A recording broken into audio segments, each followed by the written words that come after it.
अस्सलाम वालेकुम जी। कैसे आप सब लोग? उम्मीद करती हूँ आप सब खैरियत से होंगे इंशाल्लाह ताला। एंड आई होप कि आपकी ईद भी बहुत अच्छी गुजरी होगी। और अल्हम्दुलिल्लाह हमारी ईद भी बहुत अच्छी गुजरी और साथ ही साथ बहुत बिज़ी भी थी। और ईद के तीनों दिन काफ़ी ज़्यादा मसरूफ़ रही मैं, क्योंकि तीनों दिन ही घर में मेहमान आते जाते रहे।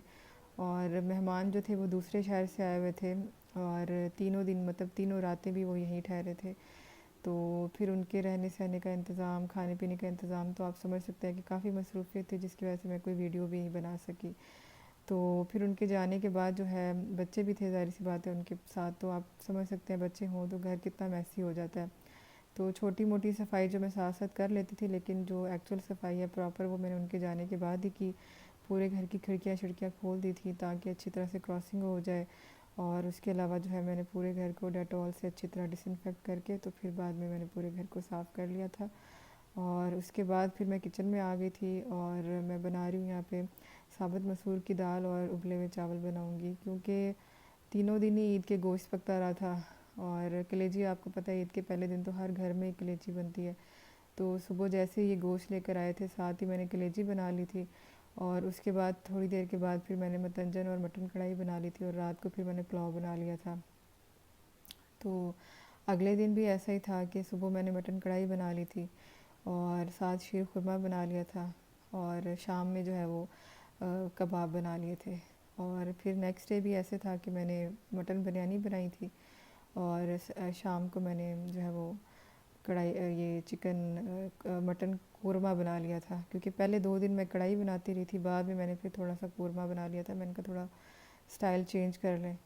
तो बस वो फिर गोश्त मुसलसल खाते रहने की वजह से, ज़ाहिर सी बात है, अब घर पे मेहमान आए हों तो आप दाल या सब्ज़ी या इस तरह की कोई चीज़ नहीं बना सकते। और ईद तो होती ही बड़ी ईद, जो कुर्बानी वाली ईद होती है, उसमें तो फिर खाना ही गोश्त होता है। हर घर में गोश्त ही पकता है।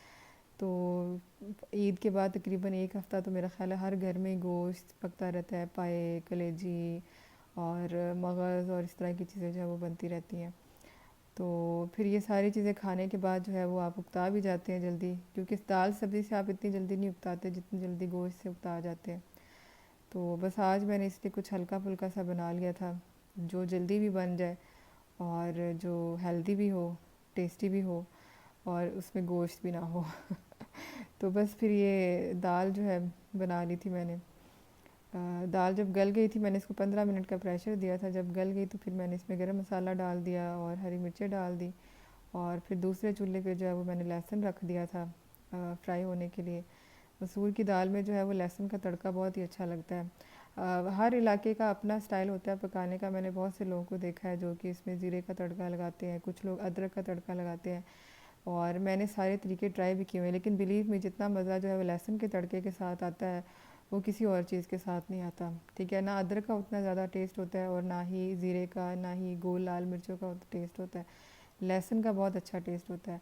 और उसका ट्रिक ये है कि आपने लहसुन को बहुत ज़्यादा जो है वो ब्राउन नहीं करना, क्योंकि अगर आप बहुत ज़्यादा ब्राउन करेंगे, एक तो लहसुन जल भी बहुत जल्दी जाता है, दूसरा ये है कि वो ब्राउन करेंगे तो वो मीठा हो जाता है। ठीक है, तो सारा जायका ख़राब हो जाता है। इसलिए आपने उसको बस जो है ना गोल्डन सा कर लेना, बिल्कुल लाइट सा ब्राउन हो। जब ब्राउन होना शुरू हो ना, जब ब्राउन की तरफ आना शुरू हो, तो उसी वक्त आप चूल्हा बंद कर दें और फ़ौरन से पहले जो है वो तड़का लगा दें।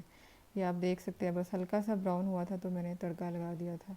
और उसके बाद जो है आप इसको लिड को बंद कर दें, क्योंकि जो फ्लेवर है सारा वो अंदर लॉक हो जाएगा अगर लिड बंद कर देंगे। अगर लिड बंद नहीं करेंगे तो फिर भी जो है वो फ्लेवर निकल जाता है। तो तड़के का बस यही असूल होता है कि आप जब भी किसी चीज़ को तड़का लगाएं तो फटाफट उसका लिड बंद कर दें, ताकि तड़के का जो फ्लेवर है वो अंदर लॉक हो जाए। 5 मिनट तक आप उसे दम दे दें और 5 मिनट के बाद आप सर्व कर दें। तो ये मैंने वाइट चावल बना लिए थे दूसरी तरफ। और इसमें मैंने दम के टाइम पे 1 टेबल स्पून देसी घी का डाल दिया था। तो आप देख सकते हैं चावल कितने खिले खिले बने हैं माशाल्लाह। और फिर उसके बाद जो है वो हम आ गए थे बाहर। कुछ ग्रॉसरी शॉपिंग करनी थी और कुछ छोटी मोटी चीज़ें लेनी थी। असल में हमारे अजीज़ हैं मिलने वाले, तो उन्हें भी बाज़ार से कुछ काम था, उन्हें भी कुछ सामान वगैरह लेना था। तो उन्होंने हस्बैंड को फ़ोन किया था, उनके पास गाड़ी नहीं है, तो फिर हमने उनको लिया पहले। और फिर उसके बाद हम आ गए यहाँ पे स्टोर पे, और फिर यहाँ से मैंने चावल लिए थे और ऑयल लिया था और कुछ और कॉस्मेटिक्स वगैरह जो छोटी मोटी चीज़ें जैसे शैम्पू हो गया और इस तरह की चीज़ें थी वो ली थी। पेस्ट भी ख़त्म हुआ हुआ था, और हैंड वॉश भी आपको पता है कितना ज़्यादा रोज़ हर वक्त हाथ वॉश करने पड़ते हैं आजकल तो वैसे ही, तो हैंड वॉश बहुत जल्दी ख़त्म हो जाता है। और बस ये छोटी मोटी चीज़ें और एक आधी सब्ज़ी वगैरह ले ली थी। उसके बाद फिर हम लोग आ गए थे यहाँ पे अल्ताजिज फ्राइड चिकन है, ये यहाँ का बहुत फेमस चिकन है। यहाँ पे हम आ गए थे, तो क्योंकि मैं ये जो हमारे साथ हमारे फैमिली फ्रेंड थे, तो मुझे फिर अच्छा नहीं लग रहा था कि मैं उन्हें घर लेके जाऊँ और फिर आगे से उन्हें दाल खिला दूँ तो फिर मैंने अपने मियाँ से कहा कि हम क्यों ना पार्क चलते हैं और ये फ्राइड चिकन ले लेते हैं और पार्क में खा लेंगे बैठ के। और एक तो आज मौसम भी काफ़ी बेहतर था, क्योंकि ईद के तीनों दिन इतनी शदीद गर्मी थी, मैं आपको क्या बताऊं कि पहले दिन तो मुझे ऐसे लग रहा था किचन में कि जैसे मैं तंदूर में खड़ी हुई हूँ, इतनी शदीद गर्मी थी। और बिल्कुल एनर्जी लेवल जो है वो बिल्कुल लो हुआ हुआ था उस वक़्त। तो और आप समझ सकते हैं कि ईद के पहले दिन कितना काम होता है, गोश्त बनाना होता है, फिर गोश्त तकसीम करना होता है, फिर खाना वगैरह बनाना होता है, फिर मेहमान भी आए हुए थे और इतनी ज़्यादा मसरूफ़ियत थी। और उस सारी मसरूफ़ियत के दौरान जो है मैं किसी किस्म की जो है वो सिकनेस बिल्कुल भी अफोर्ड नहीं कर सकती थी। तो बस मैंने अपने आप को बड़ी मुश्किल से संभाल के जो है वो सब कुछ सारे काम वाम किए। तो आज मौसम अल्हम्दुलिल्लाह अल्हम्दुलिल्लाह बहुत ही अच्छा मौसम था, बड़ी अच्छी हवा चल रही थी। और ये जो गर्मी की लहर थी ये सिर्फ मेरा ख़्याल है 5-6 दिन की थी, उसके बाद तो अब ये सूरत हाल है कि अगर एसी मुसलसल चलता रहे तो कमरे में बहुत ज़्यादा ठंड हो जाती है। तो इसलिए हम ज़्यादातर पंखा यूज़ करते हैं, और थोड़ा बहुत जो है बीच बीच में अगर ज़्यादा गर्मी फ़ील हो तो एसी चला लेते हैं। तो इसलिए फिर मैंने इनसे कहा कि थोड़ी देर के लिए पार्क में चलते हैं, थोड़ी ताज़ा हवा भी ले लेंगे, और वैसे भी मूड अच्छा हो जाता है आपका बाहर निकल के घर से ताज़ा हवा में।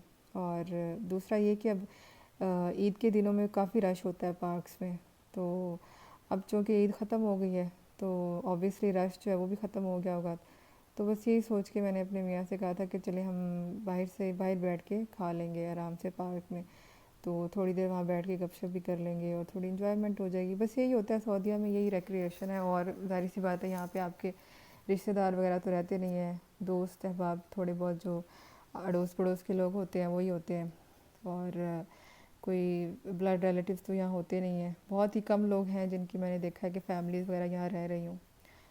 तो बस फिर खाना वाना खाया हमने और थोड़ी देर गपशप की, और ये आप देख सकते हैं कि कितना पुरस्कून है ना। वरना अगर ईद के दिनों में यहाँ आए तो आपको बस पाँव रखने की भी जगह नहीं मिलती, बहुत रश होता है। और बस मैं अब आपसे इजाज़त चाहूँगी।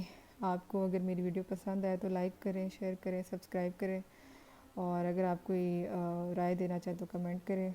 अल्लाह हाफिज़।